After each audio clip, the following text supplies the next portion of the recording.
Welcome, everyone. Very excited to have this opportunity today to share our newest ION Protagonism group of learners. For those who maybe are discovering ION Student Protagonism and what school could be for the first time, just want to explain that this is all about educators hearing from young people, hearing from learners about what is working in education, and getting opportunities to hear about the kinds of projects and experiences that illuminate what school could be and what many of us believe school really should be. So we're really excited today to have this group of students. I want to make sure that you all introduce yourselves so that we get the name of your school right and all of the details right. Really excited to have you here. I'll remind our live viewers that you are welcome at any point to drop a question or a comment into the chat. We'll try to elevate those as we can. We have 3 projects that we're going to hear about today, and 3 students as well as their advisor present. So any questions about the design in the background and the work of the educators to make this happen, please feel free to ask those as well. Generally speaking, we try to start by asking those questions more in the chat than live, but I will elevate some of them occasionally when it feels like a really ripe question that we should say out loud on the video. Because obviously what we really want to make sure we're doing is hearing from the students above all. So we'll go project by project based on the order that they've come up with, and really excited to get to hear from them. We'll get question time after each of the projects. So students, I'll go ahead and take it away. Awesome. I'm Paulina Castillo. I'm a senior and I go to West Hawaii Explorations Academy. Hi guys, my name is Louis Martin. I am also a senior at West Hawaii Explorations Academy. I'm Savannah Ditton, and I'm also a senior at West Hawaii Explorations Academy, or WHEA. And yeah. Excellent. And Gabrielle, do you want to introduce yourself as well quickly before they start? Hi. My name's Gabrielle Hathaway. I am a third-year teacher at West Hawaii Explorations Academy, and I actually graduated from WHEA in 2017. So I've been here, a part of the community for 10 years now. Love it. That's great. Thank you for introducing yourselves. I suspect, Gabrielle, that we may have to play around with sound if we're going to have you answer questions, but that's okay. The echo is natural, of course, when you've got 2 computers in the same room. So turning to our learners, take it away. Awesome. So we're going to share a screen real quick. Okay, perfect. So at WHEA, our students are given the opportunity to create projects and to base them off of what they're interested in. And so, as many of you know, plastic pollution is a really large issue that the world has seen. And that is something that is constantly increasing in its importance. And it really becomes a local issue when our own ecosystems begin to be affected by it. And so as you can see in some of our photos, all of this is plastic, but in different forms. So our students, along, with some teachers as well, decided to create a solution that was not only place-based, but important to ourselves, and interactive as well. And that's where we sort of decided to actually do something about the, items and the issues that we saw facing our community, because it's become a very large issue that not only has our beaches are being affected by it, but our schools, plastic waste is about everywhere you go. And so we're decided to create an engineering project that was kind of focused on, creating something based on precious plastic, which is their own company in themselves. They actually create, these huge machines that are able to break down plastic that anybody can bring in and turn them into tables, turn them into chairs, turn them to anything that you could really use, and get money out of it. And so we saw that and we're like, okay, we got to do it. We have to figure out how we can do this on a smaller level because of funding, of course, and because we are a school. We don't have the means and the materials to bring in, 2-ton machines and, do very large, what's the right word? Aspects of, breaking down plastic. And so their whole idea was to bring the community together, bring machines, bring knowledge, and bring techniques. And we decided to do that, but on like a smaller level, and create plastic solutions rather than plastic pollution. So we created Plastics for People, and our logo is on the bottom left corner. And it was founded in 2021, and we dedicated ourselves to reducing the impact of single-use plastics through recycling and reinventing by using materials surrounding us. And so we would bring in plastic waste from our homes, whether that be Tupperwares, containers, really anything, plastic bottles, and create iterations. So we started by, shredding the plastic that we could find, putting it in rubber molds and putting it in the oven. And we got to sort of figure out through that trial and error process what would be sufficient and what wouldn't.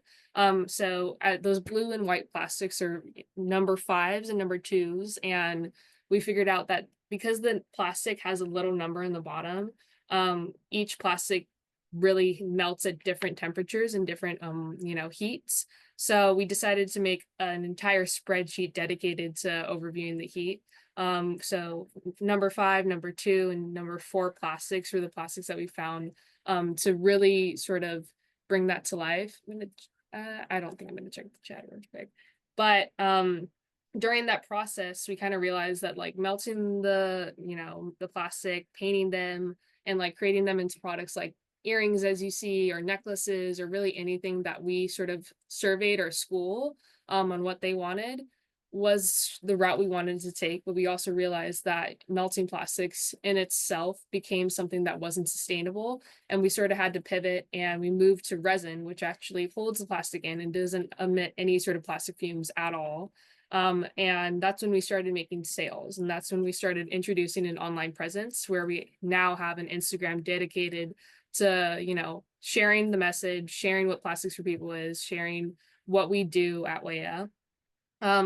And we connected with Kona Brew, which is a local brewery here, and they have a Kona Brew Fest, which is where a bunch of local artisans and people from the island get to sort of sell their craft and sell what they make, and be able to sort of share their art or their food or whatever. And it makes it's a really cool display of what Kona is and how place-based Kona is, and how we sort of benefit from that. And WHEA gets to go every year, and so Plastics for People was kind of the decision this year to go. And we sold by the end of the year around like $1,500 in products, which was pretty cool because that got to go back into the project, and it got to go back into what we're seeing now. And that's an upcycling project in our middle school. So although this started in high school, it got to go down to the younger years, and it was still applicable even at a younger age, which is amazing.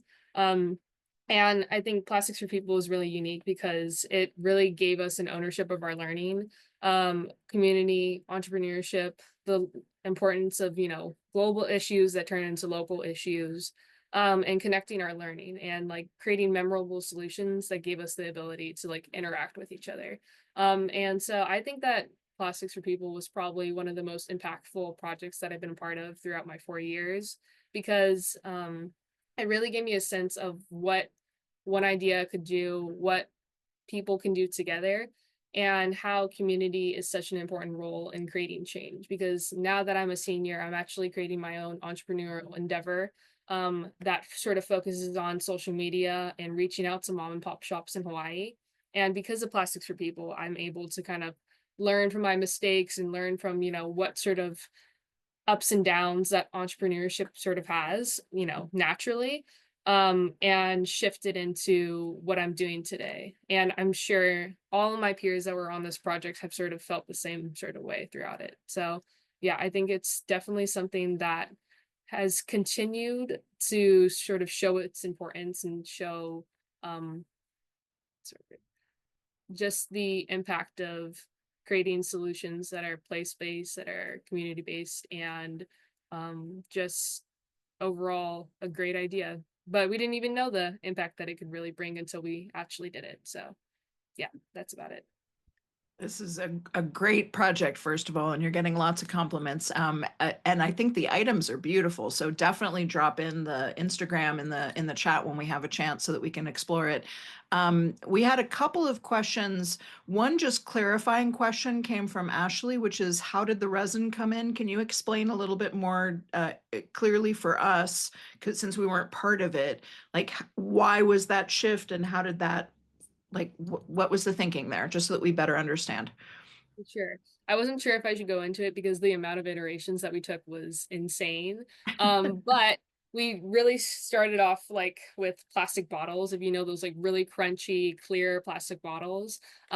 We had a paper shredder that we actually modified with like, larger metal sort of teeth that we could like grind it down and grind really any plastic that we kind of had. And we started with those plastic bottles. We put it through the shredder. We put it in a glass beaker and then put it in the oven because this is when we were still melting down items, and it burnt right away. And that's when we kind of realized that the number on the bottom was something that we really had to pay attention to, because I'm pretty sure that was like a number 1 plastic and those are not able to be melted down. And so throughout that process, like the next step was figuring out, okay, we had to look up which plastics could be melted down, and plastics 5, 2, and 4 were like the easiest ones from what I remember. But there were also a few others that just required more time and more heat. And so along that process, as you can see, like blue and white, they're obviously not the same container, but they're the same plastic. And so that was easier. There's black plastics that, started to melt down a little bit like crazy.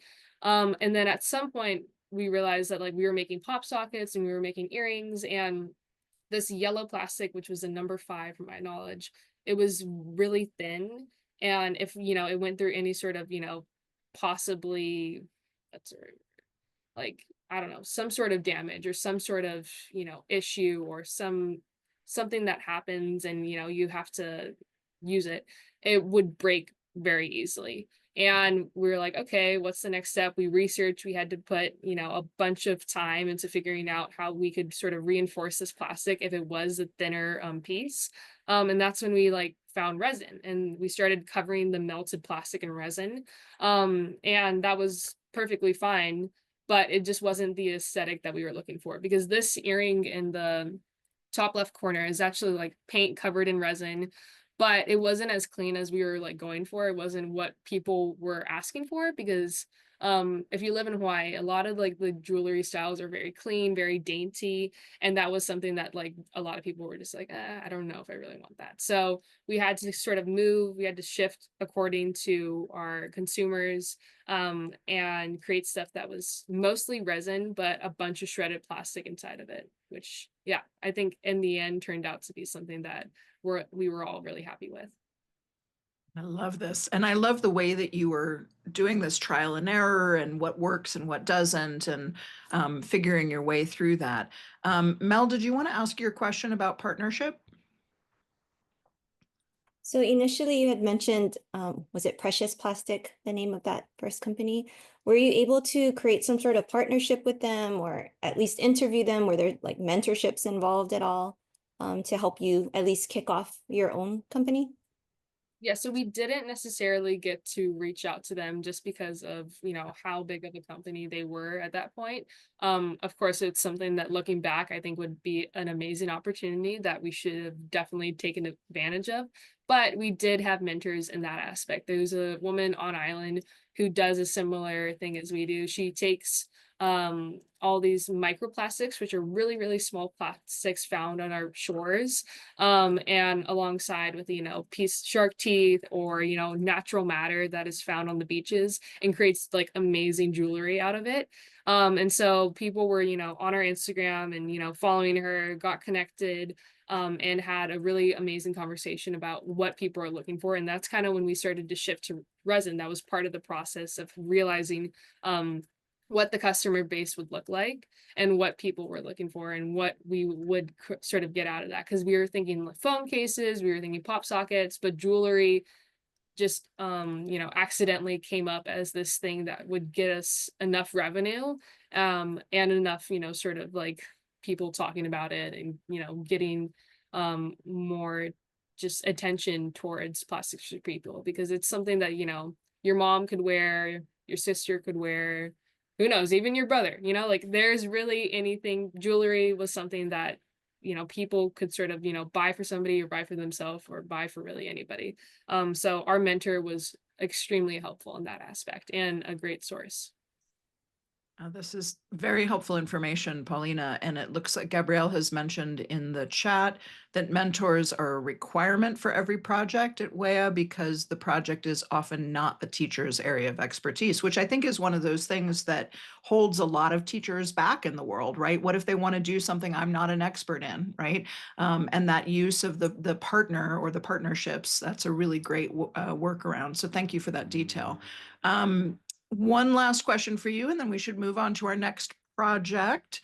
Janelle was asking about the most successful piece that you've been able to design so far. And Ashley, actually, I'll go ahead and ask both questions because they're both good. Ashley is asking how many people were involved in this particular project. Okay, so for the people question, we had around, I would say 15 students or more, depending on the day, because people sometimes had prior engagements or other projects that they had to attend to. But yeah, around 15, we all sort of got our work done. We had to designate tasks. Like I was a social media manager for one semester. Others were really just focused on the actual fabrication of the plastic pieces. Others were actually just, you know, on the metal part of it. So like we had, you know, those 15 people and everybody had their roles pretty set. And then our best piece, I don't really know. I think there were some that I like absolutely loved. Okay, I'll check if that's plugged in. Yeah, sorry, our battery. Okay. Happens But to all of us at some point. Yeah, I think our best piece probably had something to do with like a shark tooth and plastic pieces. And I'm pretty sure it was like a circle, but it was like absolutely gorgeous. And we had a gold chain. We also did, you know, try to invest later down the line because as we were, you know, selling these products, more money was getting put into the project. And so we were able to, you know, actually buy, you know, higher quality metals, higher quality pieces that we could attach to the actual plastic. So it was a gold piece with like a shark tooth and like plastic surrounding it. Because we do have a resident shark here, which will probably be brought up later in the presentation, but they lose their shark teeth naturally. So we got to collect that and add it to our pieces, which was really awesome. Very cool. I love it, Paulina. I think at this point, we're going to move on to the next one if everybody's okay with that. But we will come back to some of these general questions. And Janelle, you have a really important one here about the way that the school runs. Looks like Gabrielle has already started to answer you there. But let's bring some of this stuff up again at the end too, because I think it would be great to hear from Gabby a little bit more on the design of the school as part of how we close. So which project do we get to hear about next? I think it should be free dive next. All right, so go for it. Perfect. Excellent. So I'm Savannah, just for a little refresher. And I was a member of our free dive project here on campus. I kind of stepped into this just when it was in like the beginning phases on my very first day as a sophomore. So very new environment for me coming from a public school into this sort of smaller hands-on charter environment. So it was definitely just like an eye-opening experience to get to go from like working on a project to proposing it in front of the entire school. And it took off as a research project. And from there, we just kind of started to grow more and more. I think one of the unique things about each of our projects are definitely like sort of the different deeper like sort of ideas or the meaning that that's behind each of our projects. For us, we had a really big emphasis on community importance and place-based learning. So freediving is historically and culturally extremely significant here in Hawaii. And that was something that our students recognized and wanted to sort of address through the lens of psychological and physiological data collection. So that might seem like kind of a weird scope, but we basically sought to understand how freediving affects the mind and body through data collection, while also sort of playing a role within our community and targeting like community outreach and awareness within youth populations. So yeah, our project kind of started on campus in these little tanks. We were able to perform static apnea data collections, measuring heart rate and oxygen saturation. And then following that, in a breath hold, and then following that, we would give out a psychology survey to basically compare physiological responses to psychological responses in our participants. So this might seem kind of like a crazy concept to have on a school campus. So that was another really important piece of our project, was safety. We went through some hoops to get our entire project certified through a local organization that we also worked with to do some other safety community-based activities with our middle school campus. So through them, we were able to get every single participant in our project freedive certified. So we all had a really deep level of understanding of safety, how to respond in emergency protocols. And yeah, so that was kind of an important piece of our project, was just spreading this awareness of the importance of safety within our community so that freediving can remain this sacred practice that's sustained life for centuries. And yeah, I think it's also the unique thing about this project was it brought a lot of our students to a closer connection with the ocean. Since, you know, the ocean is one of our, you know, greatest resources here in Hawaii, I think it's really important to kind of put an emphasis on how we can promote ethical and safe uses of this resource. And I think this project was kind of a perfect example of how that can be integrated into public school education. And yeah, all of these students were super passionate about what they were doing. Everybody was, you know, assigned a different role within the project. Some of us, like Paulina said, were doing social media to, you know, spread awareness about what we were doing with safety and how we were trying to promote that within our community. Some of us were doing statistical analysis and data collection, which was definitely hard to do in open water dives with, you know, 14 kids. So that took a lot of revision and was still not perfect, but overall pretty impressive that we were able to even dive into that, no pun intended.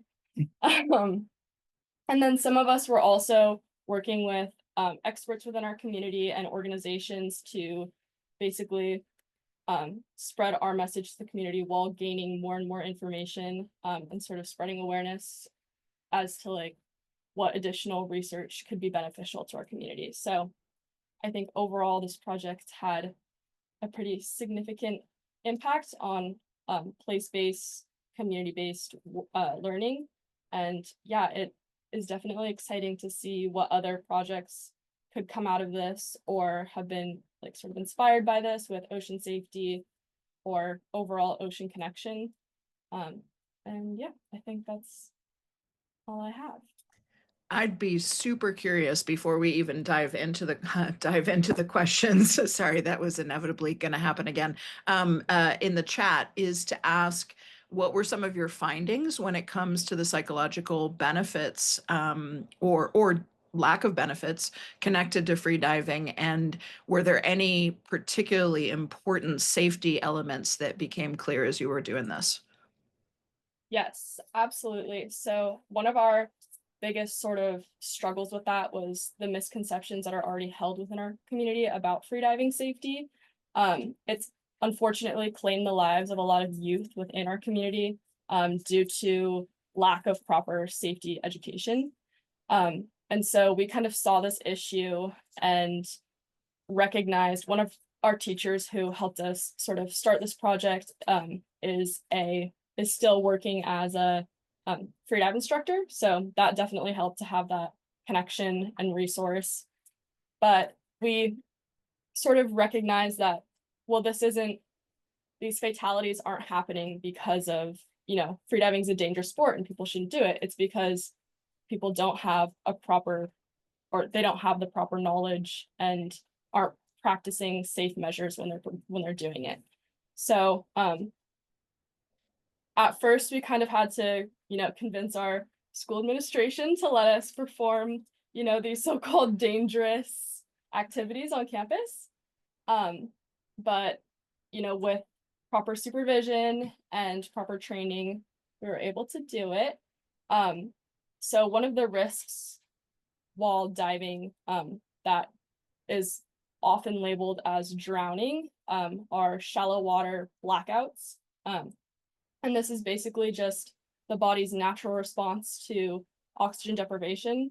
And it's actually a protective mechanism. A lot of people think that it's, lights out, it's dangerous for the body, but in reality, it's what's protecting the body when it's, obviously we don't want the body to get that deprived of oxygen in the first place, but in the reality that it does happen, that's the response. And it can really easily be mitigated to produce a safe outcome. But a lot of times due to lack of supervision, lack of safety, it's not, and that results in drowning. So through our project, we were able to sort of dive into more ideas about freediving promoting psychological benefits along with physical benefits. We saw that through activation of the mammalian dive response, we see activation with the parasympathetic nervous system, which basically is responsible for regulating all of your body's calming systems. So everything that regulates anxiety, stress, that's activated through basically contact with water, but also promoted through breath hold. And so we kind of wanted to, there's a lot to unpack with that question too. I could go on and on, but I think our main mission was to sort of debunk these ideas within our community that freediving is a dangerous sport and it should be practiced, whereas it's a beneficial sport that's sustained lives through spearfishing and overall ocean connection and can promote well-being within our community. This is so great.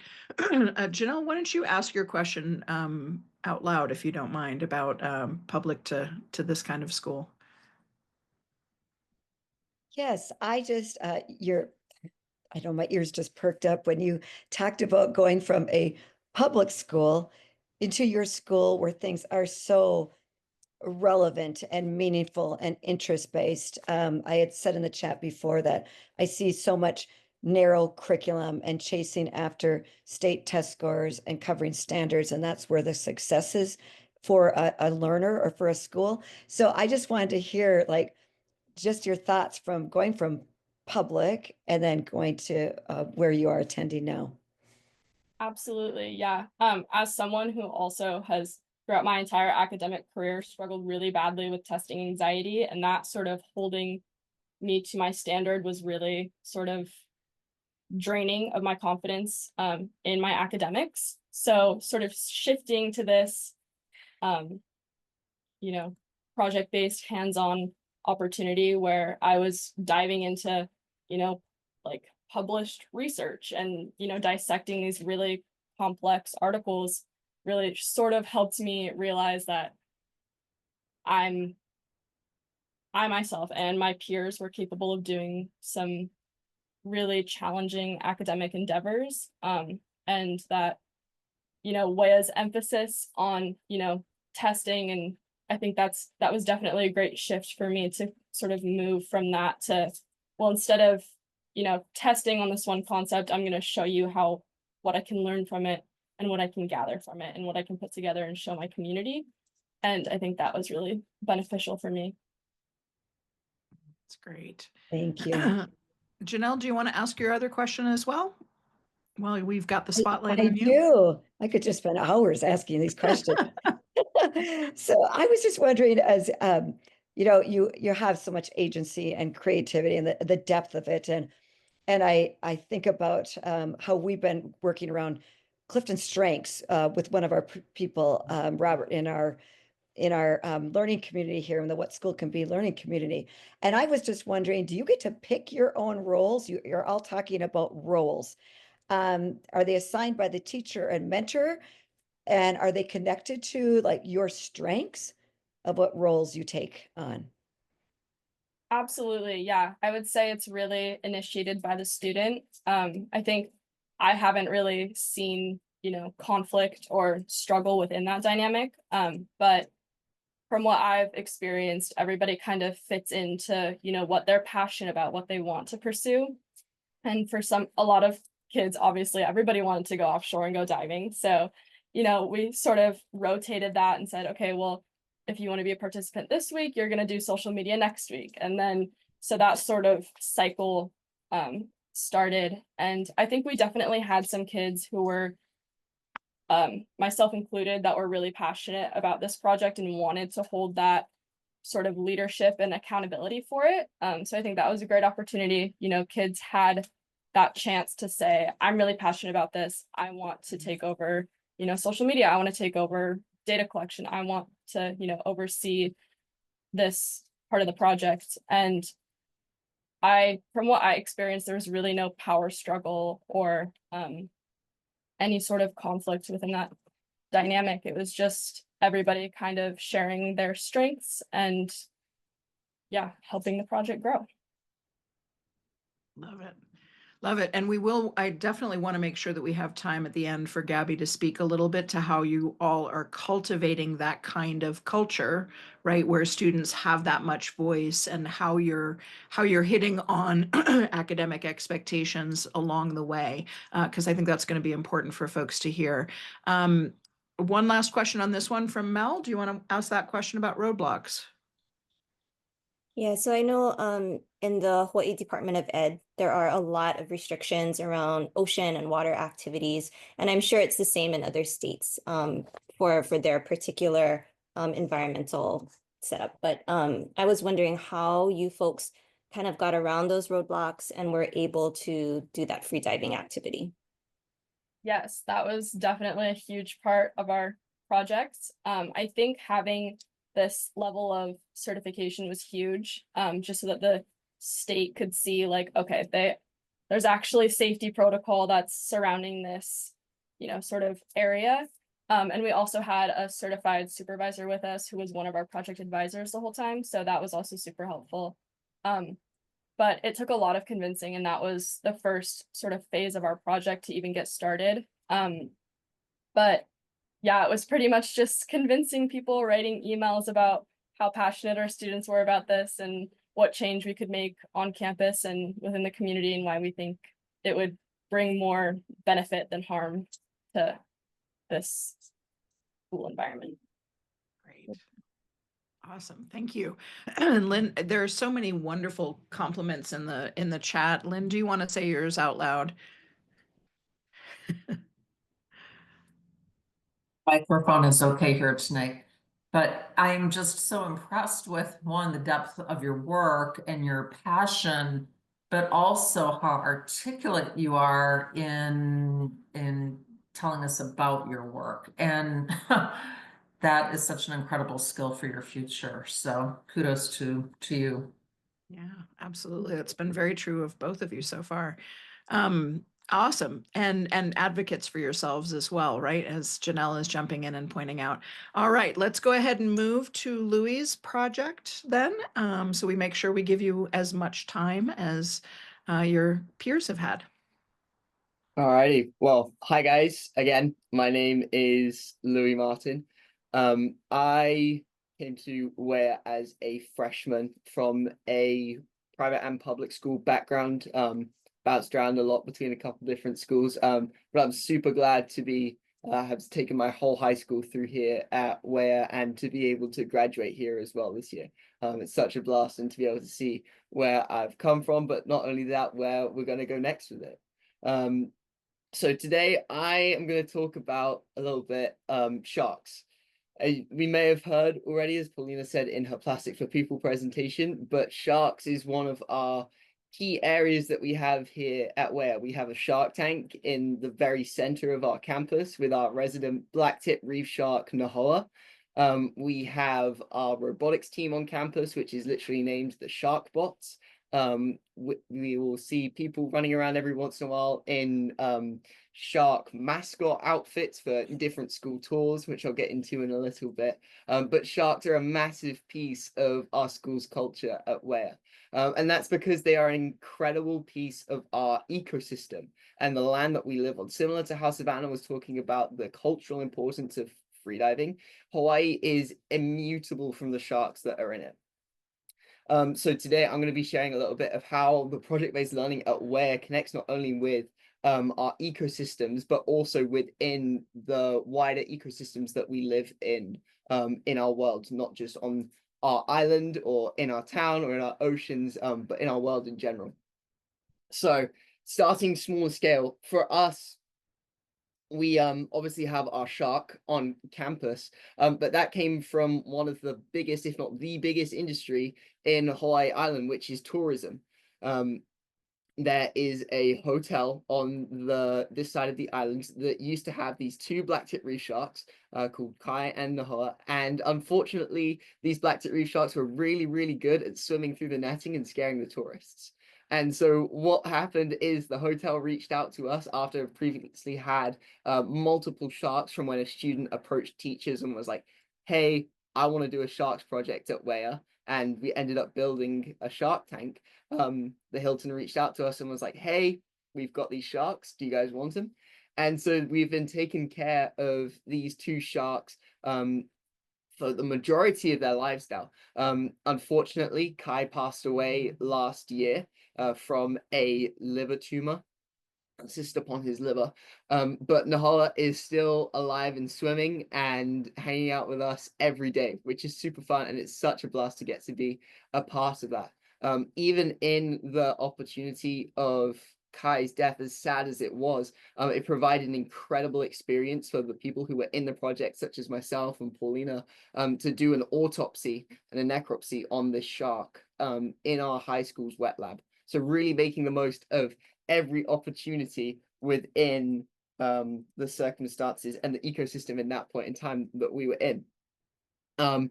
Furthermore, we also love to research all sorts of sharks in Hawaii itself. Previous years, students have created custom mathematical equations to see whether local teleos fish or reef fishes at certain locations is enough to support a population of black-tip reef sharks. So applying maths into these different passions that we have. For me, I use public service data that you could just find by going onto Google to map the different movements of tiger sharks you can see in the top left-hand corner of your screen around the islands of Oahu. And I was looking at if different high carbon dioxide concentration areas or if there was high runoff of different types of sewage or groundwater pollution or different oceanic currents, and seeing if there was any correlations between the behavior and movements of those tiger sharks around the island of Oahu. And all of this data is available online. It wasn't a fancy opportunity that was given. It was just the ability to be able to steward curiosity and actually be like, okay, I want to be able to pursue this and I want to go forward in my learning in this area. So that was a connection where I wasn't just participating in the immediate world around me of Hawaii, but also in the global world around me with the internet. This is data. This is a study that you guys all could have done on your own. Another thing that's really incredible about the project-based learning system is how it connects into our environment with environmental stewardship. We don't just want to be stewards of the chances that we're given, but also the things that create those chances in the first place. For us at WHEA, this looked like a couple of years ago, having a project that was focused on cleaning our shark tank better. When I first came here as a WHEA student, the cleaning methods of the shark tank were really, really invasive. We had these massive metal brooms where we would essentially scrape the algae off the bottom and side of the tank and vacuum it out, which was really, really disruptive for Nahoa and Kai. And so what me and a couple of other students did was we ran a small study on different invertebrates such as urchins and snails to see which ones could eat the most algae in the shortest amount of time. And so we ran that mini study, and then we subsequently ended up putting about 20 different collector urchins into our shark tank at school to be able to help facilitate better cleaning methods. We also, as I mentioned earlier, we do different tours around our school, not just for kids in the high school realm, but for the elementary realm, preschool realm. We've had kids, I think, 3-4 years old coming around at this school, pointing at the shark and asking if that's the one in Finding Nemo. For me, it's always going to be the one in Finding Nemo. I loved that movie growing up, and it's so fun to have these kids come back onto campus and bring back this childlike joy around our learning in the first place, and also steward passion that we want to see come out in them in these next few years as they're looking to high school. We want to make good impressions with their parents too, to hopefully have some future WHEA alum. We also have a couple of other visiting schools that will come and look at our different systems that we have on campus. There is an agricultural farming school, for example, in Tokyo, that every once in a while will send students out here to come and look at our school, specifically the cold water agricultural system that we have on campus. We don't actually have any students coming to see how they could put a shark tank on their school yet, but if you're interested, let us know. We'd love to make that happen. So yeah, we're all for involving as many people as we can as well with everything that we're doing here. We want our community to be a part of our education, because inevitably we're a part of the community. I know we've talked a little bit about the pedagogy of where and how we make everything work. I'm sure you're thinking, but wait, where's the maths? Where's the history? Where's all of these different credits? Where did they go? Like, these kids still need to graduate. And yes, that's a very real concern for all of us too. And at WHEA, we do have different standalone classes. But for example, in Sharks, we're throwing in part of our science credit. We're throwing in part of our maths credit. We're throwing in part of our history credit, part of our writing credits, as we go through these different projects. For example, we all write a paper within the Sharks project or within any major research project that isn't an engineering project at WHEA, detailing all the methodology that you use, the background information to help support your claims, your statistical analysis, the conclusions, personal reflections, annotated bibliographies, all those sorts of fun things. So students are writing collegiate level papers. Several students have actually had their works published in several scientific journals, which has been a really incredible opportunity. But all of these papers that we're writing about the research, about what we're passionate about, gets part of that credit. So we do make it work. It's rather than just taking all of the little bits of different things to make one big whole thing together. And finally, just the last thing I want to touch on within the Sharks project in particular is how interpersonal it is and how collaborative it is. Like, we never got anything right the first time in this project, whether it was designing the shark tank years ago or figuring out the way to track these tiger sharks around Oahu, or the right way to run the statistical analysis, or the best diet for us to be feeding Nahoa and Kai and our resident grouper Tiny, which you can see on the screen, or how we could best do our live feeds where we take invasive tilapia and put them into the tank to help stimulate Nahoa more, especially as he gets into old age. We never got it right the first time, but we're able to lean on our peers, we're able to lean on our mentors, we're able to lean on our teachers to all collaborate together and work towards solutions. At WHEA, we don't really call teachers teachers, we call them more as advisors. This is because all the learning is student driven. All the learning is driven by students having conversations with another and being like, okay, what about this? We're having like an iterative process of our own ideas in this moment. And the teachers, their main job is to be like, okay, actually, this may not work, or have you tried looking at it this way? They're active participants in this discussion as well, rather than turn to page 92 in Physics 101. You know what I mean? or regurgitating information in that way, but actually choosing to find out the information with us in the first place, even if they know it, which is super fun. So yeah, that's the Sharks project. It's a blast to be a part of. Highly recommend if you ever get a chance to be a part of it, in some way, shape, or form. But yeah, if you have any questions, I'd be more than happy to answer them. There are definitely a few questions. Now, it sounds like the Shark Tank was already there when you got to WHEA. Is that correct? So this whole campus that WHEA is on was actually built by students. Oh, wow. So we did not build, the Shark Tank was not pre-built. There wasn't like a pre-existing aquarium or anything like that on either one of WHEA's campuses over the year. This was all things that student built, and all things that students funded for and researched how to do and asked different people about. Speaking onto funding a little bit, I know this all sounds incredibly expensive. Like, for example, even in freediving, putting a bunch of kids through freediving safety courses is not cheap.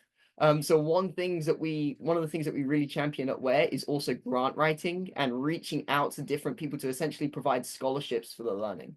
So that also has massively helped to cover the cost of the school. That's fascinating. Well, and the comment in the chat was it couldn't have been a small thing, right? You talk about, oh, we have the Shark Tank, like it's just the thing that we have, right? But obviously that was not an easy project to undertake for somebody at some point, right? Fascinating that all of, sorry, go ahead. No, again, it just feeds into that community aspect. Like, we're all working in this together. And even in the maintenance of the Shark Tank in the day-to-day, it's not just high schoolers, it's middle schoolers as well, who are being trusted with that responsibility and who are being like, hey, you can actually go and do this. We trust you to pursue your learning in this area. I love it. And we've got some educational leaders in the room who are like grabbing all these little nuggets about the ways that all three of you have been even just framing your learning, right? Like I can't say that I've ever heard a senior in high school describe something as stewarding passion, right? As an example. So there are some really great, you're all so articulate about it. I think that's what's blowing everyone away. Let's go ahead and stop the share so that we can all see each other's faces. And let's get a question or two for you. Well, we've got a couple of comments. Of course, Ashley had her kiddos there who are enjoying and making all sorts of Nemo references as well. And Janelle, do you want to try to frame what you were saying as, your comment about the test-driven priorities, right? I don't know if that's something that we could speak to a little bit and ask Louis about. Yeah, like I just find that even our teachers, because of test scores, are just really even their joy is getting like taken away too, because it just seems like the assessment, our success is built on the test scores, our big state test scores. So it really dictates like the priorities, the instruction, the way we measure things. And I so appreciate how you talked about though, like, right, like you're still covering your content, you're still getting credit. But I guess I just keep going back to, because we easily quantify everything. What is happening in your learning communities with your teachers and your mentors to have the lens and mindset to be able to offer these learning experiences for you? Yeah, that's a great question. I think it's as simple as wanting to do something and then actually doing it, and actually putting the actions behind it. Again, Sharks Project was started out as a dream in somebody's heart, and then they made it a reality. Freediving was something that was a dream in my heart, and then it got made a reality. It was an incredible project to be a part of. Plastics for People was a dream in Fuller's heart, and it got made a reality. These are all different things that we love. I mean, I've cared about the ocean since I could remember. Like, I don't remember not caring about the ocean. I watched Blue Planet so many times that I scratched the DVD, right back to the DVDs. I scratched the DVD from watching it too many times. So again, it's not something that I think that's honestly the key in this case, is that it's not something that's being put onto a student or something external coming into them, but actually drawing out something internally inside of them. And maybe that's why we see students who excel in math or different areas so much explode, because they're drawing out this innate desire they already have, or this innate gift for maths. And then even just to tie it in a little bit to the standardized testing, for us, standardized testing is so much more radically connected to our learning and our everyday problem solving than it is if we were to be sitting in a class. Because the only problem in that class, in a typical public high school where you're going off of a textbook, is how do I pass? Where in our eyes is how do we apply this? How do we look at our world around us and see how are we going to add this into what are we doing? How does the roles in different ecosystems that we're learning about in biology and studying for the state biology final, what does that look like in our own lives, in our own community? Oh, love this. Gabrielle, would you mind, and I don't think you even need to turn on your mic because I think we can hear you through theirs. Can you speak a little bit more about, I mean, Louis, you have put it so perfectly. I'm not even sure Gabby has more to add, but is there more to add from your perspective as an educator about the way that this has been designed and the way that you've created that culture among the educators to listen to students to this degree? Because I think this is pretty unusual. Yeah, I feel like a large part of our curriculum is having the students sort of set goals for themselves and the projects. They plan what they're doing anytime we have project work, and it's more of a conversation than us telling them, hey, what are we going to do? Is sort of how we go about that, right? So we set goals every week to sort of plan out what are we going to do, what are our goals, and then who's going to accomplish those goals. And that's when their own individual interests really come into play, and they really get to thrive doing the things that they enjoy, like social media, entrepreneurship, running a bunch of statistics over and over again. So seeing that passion is really what makes us as educators, happy for them, right? We love to see that they're doing the things that they want to do. So I feel like just having open discussions and planning our schedule is really beneficial. Excellent. And it That's doesn't, really just to helpful. tag on to that, it doesn't feel like we're being used or anything either. Like by the projects as a whole, or by any like specific teachers or whatever. Like actually it's really championing. Because it's our ownership of our learning, this is stuff that we came up with or we supported. And along the way, you kind of realize that like, oh, this is more than an assignment. This is something that I really want to see get finished, and I want to see a final product, and I want to see something that is meaningful in the real world. So I think it's something that we all kind of experience, and Miss H can really speak to that. So yeah. If we are being used, we're blissfully unaware. Yeah.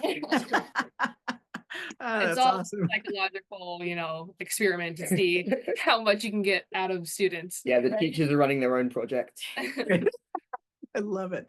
I love it. That's great. Question.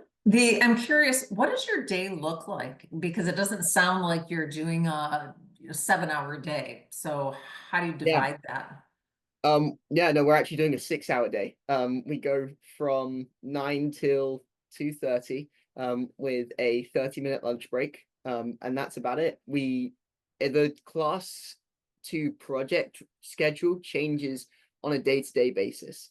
So there's sometimes classes throughout the morning, sometimes it's split between classes and projects.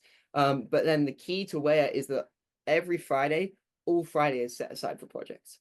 So if people have field trips, if they're wanting to go out and do live data collections in the community on these reefs up the mountains, that's when those would be happening. So making the time for that to happen, even within the schedule, like Miss H said, it's a conversation. If we need to do it, we'll do it. If we want to do it, we'll probably do it. So yeah, having that freedom too. And that's also like a whole nother topic as well, because we have a time management system that we are like supposed to use, and we actually get graded on it as well. And that's how we sort of get those credits, get that sort of GLOs and everything that we're supposed to get out of our schooling at a regular school through that time management. It's extremely self-directed. It's extremely dependent on the student and their, work ethic. And that can be something that, if you're somebody who's really hoping to get something out of education, you are going to succeed at WHEA. And if you're not, then people are going to push you to succeed at WHEA. But it definitely is all in your perspective. It's all in what you want to get out of your education. But we also have, Thursdays or days where we can plan that all out, and teachers communicate with one another on like, oh, we're meeting at this time, and a lot of your students are meeting at that time, so we might have to switch that around. But by the end of the year, everything works out in a way that is pretty cool. So yeah. Oh, that's Yeah. great. Sorry, We're go ahead. oh, sorry, go ahead, please, Savannah. I was just gonna say that I think sort of this key to like how WHEA functions is definitely through self-directedness and communication. And I think those are really great values to sort of instill in our students from early on in their academic careers. Absolutely. Yeah, that self-management piece, right? It's not somebody else telling you now it's time to, you're figuring it out. We are at the hour. I want to make sure though that we get to one of the questions that I hope everybody's willing to stick around for a few extra minutes because this is such a great conversation. Ashley, you had asked a really important question. Do you ever have pitches that get turned down? Are there times when you go to Oh, yeah. an advisor and say, I really want to, and it gets stopped? Yeah, so Oh my gosh. at the beginning of the year, everybody meets in like our equivalent of the school gym. It's like an open air auditorium in the center of our campus. And if you've got a project idea, you have to pitch it with everybody that you can get on board to the rest of the school. And the teachers have a specific rubric to work through and be like, okay, is this actually possible? Can we make this happen? Have they got a fully thought through idea? Does this connect to all of the different general learner outcomes, core standards? Can we tie in that integrated curriculum that I was talking about earlier? Yeah, project proposals. It's essentially elevator pitches for class. Right. So I'm Yeah, hoping for like one juicy, like what's something that was proposed? Oh gosh, It there got was turned down. Oh, project yeah. that was proposed. And I think, I mean, there were individuals who wanted to go ahead and do it, but the logistics of it and the actual idea of, pretending that there was a murder on campus and then, creating a mystery out of it and all that was a little bit too far out for WHEA. As far out as we are, it was a little bit too, it was past that point of no return where nobody really wanted to vote for it. And the teachers were like, if you vote for it, we might have to have a discussion. So that was something that, would not be, brought to life at WHEA. Yeah. But there's tons of projects that don't get to see the light of day. But there's also a ton that, were just, an idea on a whim. And then somebody was like, oh, I like that. And then another person was like, oh, I like that. And then you go in front of the whole school, say your spiel, create your poster, and then get a ton of votes. And so that's like the beauty and also like the risk of WHEA. And I think, there's definitely like projects that don't work all the way. Like you figure out they don't work by the end of the year, but there's projects that you're like, oh, that is so surprising that went through. So yeah, it's something that is really unique, but awesome part of what we do. 100%. And even then, there are definite ideas where just things need slightly tweaking. For example, there is an automotive project on campus right now. And previously they planned to fundraise by hosting community drag races, which is about as plausible as it sounds, especially when the only like legal drag strip is on the other side of the island. And so, again, a minor hurdle to overcome with funding. But we still want to be able to make this happen. We still want to make the idea happen, and it's still going strong today. Yeah. That's great. I would say that even behind that with student support, I think a lot is possible if you have enough students backing it up saying, I want to pursue this, I want to see this come to life. I think there have been a lot of projects that have come out of that. WHEA might be one of the only schools in the world where we could actually make nap time a scientific class. Yeah, I mean, I discussed it with a few of my teachers, but I just didn't have the time this year to actually put it together. But it would be amazing. I really need to get my naps in, senior year. But yeah, I definitely think that projects and WHEA in general is just such an amazing thing because I've been able, luckily, to be a part of each of these projects and had such an amazing experience and something that I wouldn't get at the public school that they have on camp or on island, because there's what, maybe like 1,000, more than 1,000 students, and getting connections with teachers is very rare. Getting connections on what you're doing is very rare. And so giving, these students the idea that like you do matter, what you are interested in learning does matter, because you're going to be put into this world and you're going to have to figure out what you want to do in life, how you're going to afford your education. There's so much that comes after WHEA that WHEA has prepared you for, and WHEA has given you the opportunity to really see. Because if I was at, Kailua-Kona, for example, I there's a possibility that I would be able to do this, but it would take so many steps and so many sort of, hurdles that I would have to cross over before I even got to a simple project at WHEA, which is something that I'm very grateful for. The idea that I'm here and I'm able to experience all of this, and I'm sure we all feel very similar in that sort of way. So, yeah. That's great. All right, Mel, we're going to have to do a little wrap up here because we are pretty far past the hour now. Mel, do we have any upcoming events that we want to mention before we say our goodbyes and take our final picture? I assume Ashley wants us to do that.